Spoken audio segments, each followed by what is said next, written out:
This morning's session is all about polio. I was reading a few weeks ago. My son came to me, actually, as I left the bedroom one morning. My son greeted me at the door, and he said, for the first time in my life, my son looked at me, he said, "Dad, books never get to me, but last night this book had me crying." He said, "You've got to read this." And I love reading. I said, "Absolutely, I'll read it, son." The book's title is The Book Thief. And in the beginning, there's a young girl who's orphaned, and she's living with her foster parents. And in the middle of the night, she has nightmares. She wakes up screaming and crying and upset, and the foster father comes walking into the room, and he consoles her, and he calms her down, and he gets her back to sleep. And then once she's asleep, he does not leave. He doesn't leave. He climbs into the chair next to her, and he spends the night in the chair, and he does not leave. And the book goes on to define not leaving. And it says, not leaving is an act of love and compassion, typically only understood and noticed by children. This is the time for Rotary to not leave. We're this close. We are this close, and our job now is to not leave. And as long as we don't leave, as long as we not leave, the children of the world will notice it, and we will reap those rewards. This morning, as you well know, Rotary has been working for more than 30 years to eradicate polio. We've helped immunize, this number blows my mind, we have helped to immunize over 2.5 billion, as Carl Sagan is purported to say, that's billion with a B, billion children in 122 countries. Let's watch the screen for an example of how Rotarians are not leaving. Jerome? This is a story of historic progress. A story that doesn't exist without you. Our unifying effort in 3 decades of action demonstrates our commitment and endurance. And our progress thus far shows that a polio-free world is achievable. Individuals, clubs, partners, and governments share a collective vision to improve the health of every single child. We've eliminated polio in some of the most difficult places, overcoming obstacles and navigating complex issues. Our successes prove that polio will be eradicated, and while ending a global disease is not easy, as Rotary, we don't give up. We'll continue our fight until each child is protected. This isn't possible without you. So stay involved, keep pushing forward, engage your clubs and communities. Start a social media conversation and increase visibility on the importance of this global effort. Hold events and fundraisers on World Polio Day and throughout the year. Advocate to governments about the importance of supporting polio eradication. Make a contribution and invest in one of the largest health initiatives ever. Be a character in our story. Be the solution to our challenge. It's because of each and every one of you that we will improve our future by making polio a disease of the past. Eradication is possible, so let's keep our promise. Thank you. The fight against polio really is about all of us. And we can hear countless stories of people who have gotten up and immunized children and taken part in immunization days. But at the end of the day, each and every one of us that has played a part, whether you've given drops or donated to PolioPlus, you're a shareholder in the fight against polio. And I think it's absolutely critical that we each understand that we have played a part in this fight. This morning, our session begins with a presentation titled Rotarians on the Frontlines of Polio Eradication. We'll hear a little different story about polio eradication updates different from what we usually hear. Today, we'll hear stories of a few Rotarians working on the front lines using their experience, expertise, and commitment to keep the effort moving forward. Because of the efforts of these Rotarians and many others, polio eradication is truly this close. One of my favorite statistics is the fact that an estimated 18 million children are walking today because of the efforts of Rotary International. Our speaker this morning is Pandak. Carol has been since 2000 the director of the PolioPlus program at Rotary International. The role includes serving as the focal point for the core partners in the Global Polio Eradication Initiative, supporting and guiding Rotary's International PolioPlus Committee, overseeing a large network of global volunteers and committees, grant making, advocacy activities, and dealing with John Germ. Carol also serves on multiple cross-agency committees and management groups of the Global Polio Eradication Initiative, GPEI, and is Rotary's representative to the GPEI Strategy Committee. Join me in welcoming Carol to the stage.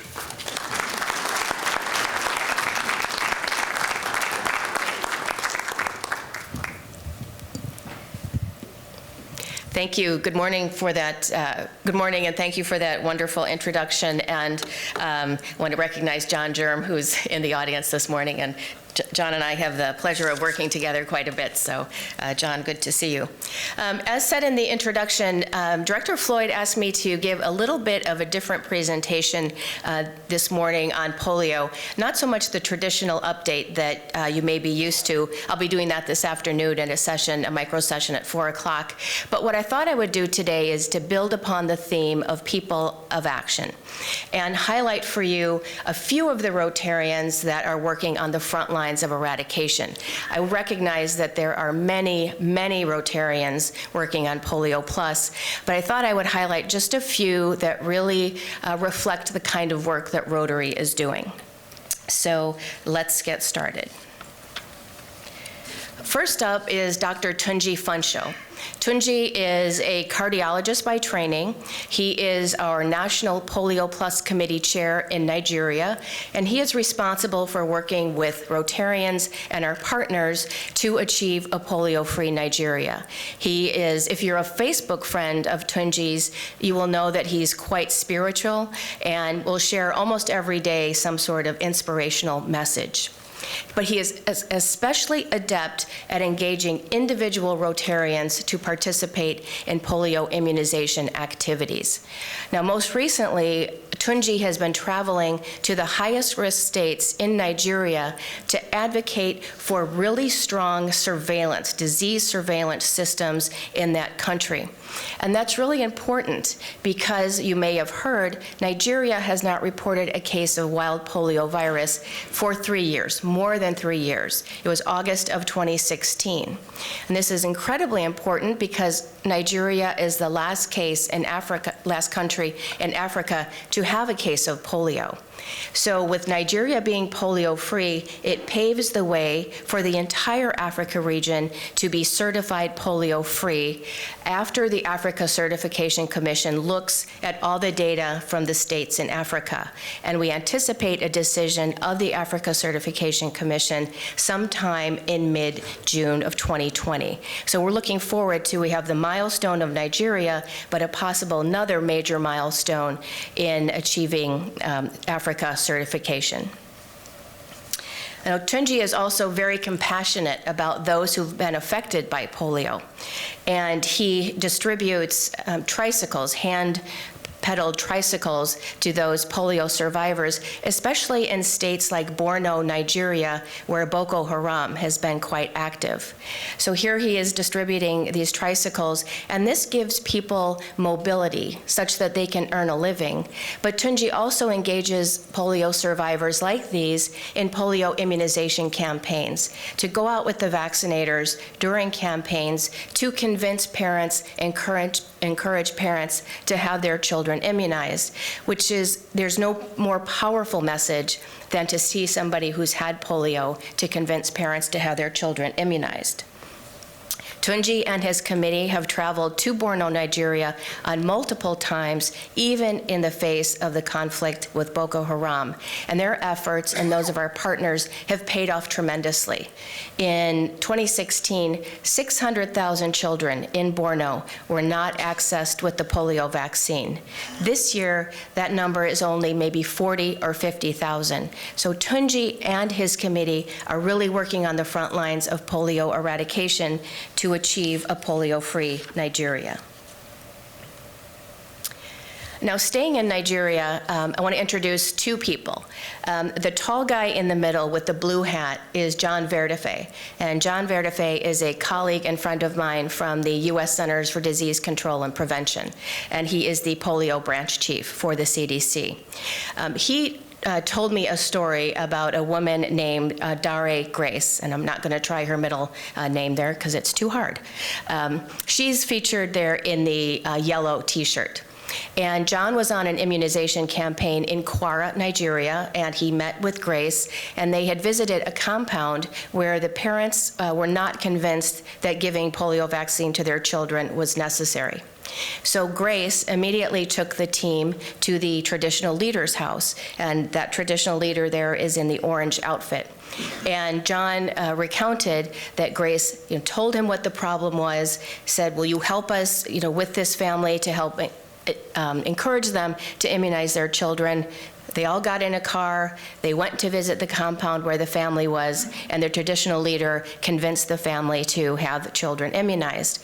And I think this is a great example of Rotary leadership solving an immediate problem right on the front lines, right on the doorsteps of polio eradication. So moving up to Europe, this is Judith Dimmitt. Judith Dimmitt is the coordinator for all of the Rotary National Advocacy Advisors. And our National Advocacy Advisors are those appointed to represent Rotary, to advocate to government funding for polio eradication, mostly in the donor governments. Judith is also the National Advocacy Advisor for the UK. She has a background in public relations, and she's an anthropologist by training, actually. Worked for the British Museum for many years. She's been working on engaging governments for donor contributions to polio eradication for over 20 years. And she represents Rotary at meetings such as the World Health Assembly, the World Health Organization, and she is our liaison to the Commonwealth. Now, Judith's gift is persuading government leaders and almost anybody she meets that polio eradication is the most worthy project for support. She is absolutely fearless. She went with our partners, World Health Organization, UNICEF, to visit senior government officials in the UK. And Judith made the ask for £400 million to support polio eradication efforts going forward over the next several years. And I don't want to jinx it, knock on wood, but knock on wood, we're hopeful that we may have an announcement from the UK government sometime between now and the end of October. And it is through our national advocacy advisors, such as Judith, that Rotary has helped to secure over $8 billion in funding, and that's with a B, $8 billion in funding for global polio eradication. Now, Judith is also personal friends with Theresa May.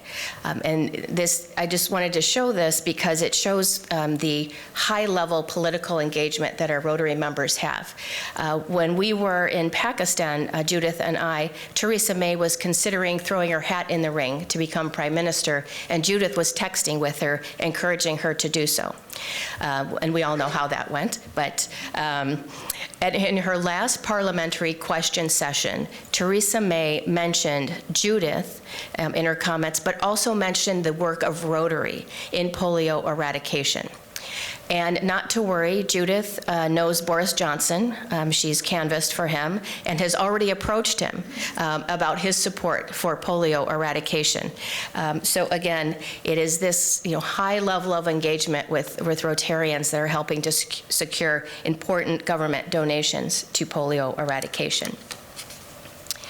Now, this is another Rotarian, we're in Pakistan now, who has similar high-level political contacts within his country. This is Aziz Memon. He is our National PolioPlus Committee Chair in Pakistan. Aziz is a prolific emailer and WhatsApper.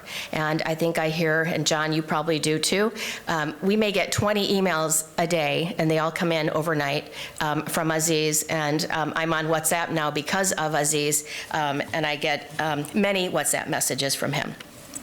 And he's doing tremendous work. It really reflects the level of work that he's doing.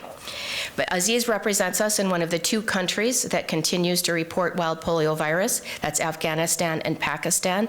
And to date, so far this year, we've had 88 cases of polio. 72 of those are in Pakistan. But in regards to his high-level connections, he knows Imran Khan, the Prime Minister of Pakistan, and when Imran Khan was elected Prime Minister, Aziz sent him, of course, a WhatsApp message, one, congratulating him on becoming Prime Minister, but of course, number 2 was to encourage him to support polio eradication in Pakistan. And I know these are true because Aziz forwarded to them and I got to see them, these messages as well. But Rotary has been advocating with Imran Khan way before he became Prime Minister.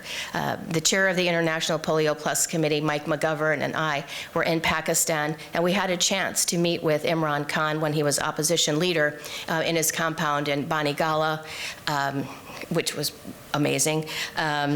And he was very supportive then, but we met with political leaders across the spectrum, not just with Imran Khan's party, and that's particularly important in Pakistan. It needs to be an all-party support for polio eradication there, and that's Aziz's gift, is that he spans the political spectrum. He knows the leaders of each of the political parties and can advocate with them. So, Aziz works at the highest levels of government in Pakistan, but he also works at the community level. And this is to ensure that families who may be resistant to polio immunization or who have questions about polio immunization hear messages from their trusted community leaders, such as these religious scholars that are called ulama in Pakistan. So Aziz has enlisted the assistance of the gentleman with the black hat. His name is Haji Mohammed Harif Tayyab. He is a renowned religious scholar in Pakistan, a former federal minister, and is now chair of Rotary's Ulema Committee. And so far this year, he's convened 10 ulema conferences in the highest risk states of Pakistan. And this is a picture from Nowshera in Khyber Pakhtunkhwa, which is one of the highest risk areas in Pakistan, on June 27th. So it's very important to work at those top political levels, but then also work at the community level. And again, staying in Pakistan, I'd like to introduce you to Tayyaba Gul. And Tayyaba is a Rotarian in Islamabad, and she is the leader of one of Rotary's resource centers in Pakistan. And these resource centers are in the highest risk areas, and they're supported by Rotary through a grant to Aziz to provide training and a space for local women to learn about immunization and talking about health in community. And Tayyaba is working particularly also in Nowshera with the Afghan refugee population who have been displaced from some of the tribal areas. But she is working with women like these. These are lady health workers from the community, and she's training them to train others in the community about the benefits of immunization, polio specifically, but also the broader benefits of polio immunization and health interventions for children. Tayyaba's work with women is particularly important because in Pakistan, a man cannot enter a home if a woman's home if a man is not in that home. So we need women to be on the front lines of immunizing and engaging communities so that they can enter the households. And 62% of the frontline healthcare workers in Pakistan are women. Now, another strong woman, I see somebody recognizes Anli Hussey. Another strong woman in PolioPlus is Anli Hussey, herself a polio survivor. She's taken her personal experience with polio and turned it into an amazing passion to eradicate the disease. She's traveled to over 20 times to lead teams to participate in polio immunization activities. She's been to India, Nigeria, Chad, and I actually got a call from the U.S. Centers for Disease Control and Prevention asking if Anli could travel to Madagascar Madagascar because they had heard of her tremendous work in engaging communities and Rotarians, and she ultimately did take that trip to meet with Rotarians there. So to achieve eradication, we have to immunize almost all the world's children with the polio vaccine. And it's hard work and it's labor intensive. You have to go house to house, person to person, look for kids in the market. And in fact, every year, the Global Polio Eradication Initiative immunizes more than 400 million children in between 40 and 60 countries, depending on the status of polio. And Rotary volunteers like Ann Lee help to motivate and inspire those frontline healthcare workers that we rely upon to go house to house to immunize children. And this is my second to the last person I'm going to introduce today. So Peter is fairly new to the PolioPlus program. I've gotten to know him over the past 18 months. He is a retired audit partner from PricewaterhouseCoopers in Hong Kong. He was an audit partner. He was a member of Rotary's audit committee from 2007 to 2013, and he's conducted some very sensitive audits for the Rotary Foundation, and also participated in the grant model evaluation. Rotary has committed over $2 billion to the global effort to eradicate polio, and that's 2 with a B, and that does include matching funds from the Gates Foundation. But to ensure that we have good stewardship of Rotary funds, we conduct financial reviews at various levels of the program. So at the top level, at the global level, we conduct financial reviews of our implementing partners, the World Health Organization and UNICEF. And this is conducted usually by a trustee who has expertise in accounting and finance, supported by Rotary staff from finance and on my team. And then we have regular desk reviews where we receive documentation from our partners on particular grants that we have made. And we usually pick the grants from the highest risk areas, Pakistan, Afghanistan, Nigeria, where we're spending the bulk of our funding. But we're also conducting field reviews. In August of 2018, Peter and I traveled to Islamabad, Pakistan for about a week. And then in April of 2019, we traveled to Abuja, Nigeria for about a week. And during these reviews, Peter reviews an extraordinary amount of information and meets everybody in these offices in the capitals, in our partner agencies that are working on polio. But he looks at transactions, right? We test transactions to see if we can follow, where the money came in, where did the money go, is all the documentation well done? And we've gotten good results from those financial reviews. But Peter doesn't just stay in the office. He goes out into the field because he wants to see Rotary funding in action. So he meets the people that we're providing funding to. He learns about the activities that we're doing, again, to get a sense if Rotary funds are being expended for the purposes for which they were intended. So here he is in a place right outside of Abuja, meeting with volunteer community mobilizers who work on an almost full-time basis to engage communities in polio immunization activities. And you may have noticed this is not a person. Well, it is a person. It's Jack Daniels. So I've shared with you today just some highlights of some of the activities that Rotary is involved in that you may not be aware of. The advocacy with government leaders, raising money from donor governments, working on the front lines of eradication in conflict areas. And I'm wondering, if you're wondering, what a bottle of Jack Daniels, and that is a box of donuts on the right-hand side there, or left-hand side of the screen there. These are both products from Tennessee. Obviously, the Jack Daniels we know well. And the donuts are from a Dunkin' franchise in Tennessee. When children get vaccinated, they have their pinkies painted purple to indicate that they have been immunized. And so these are purple pinky donuts. And now I'm wondering if John Germ was wondering whether I had forgotten about Rotarians on the front lines of fundraising for PolioPlus. And I had not forgotten, because we know John Germ has been on the front lines of fundraising for PolioPlus for, I've known John for 20 years, much, much longer than 20 years.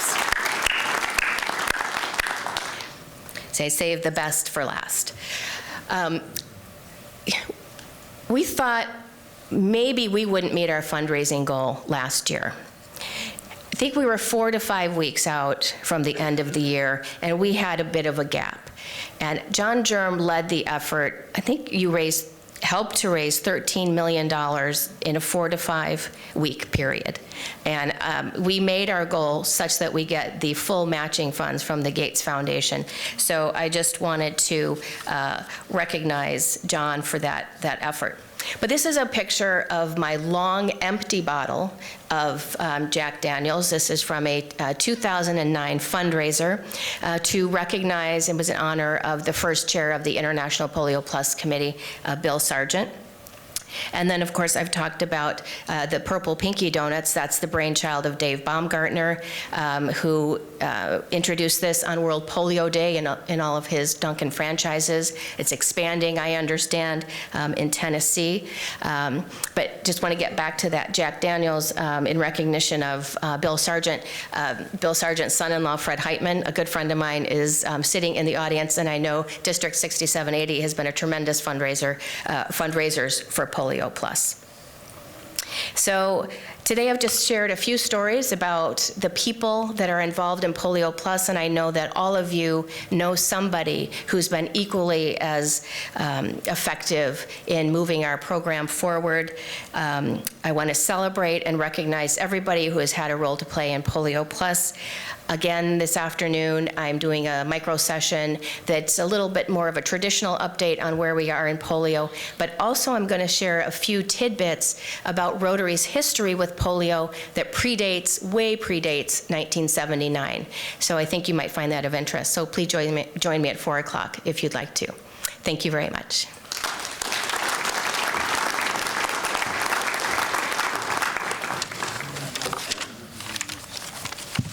Carol. Thank you.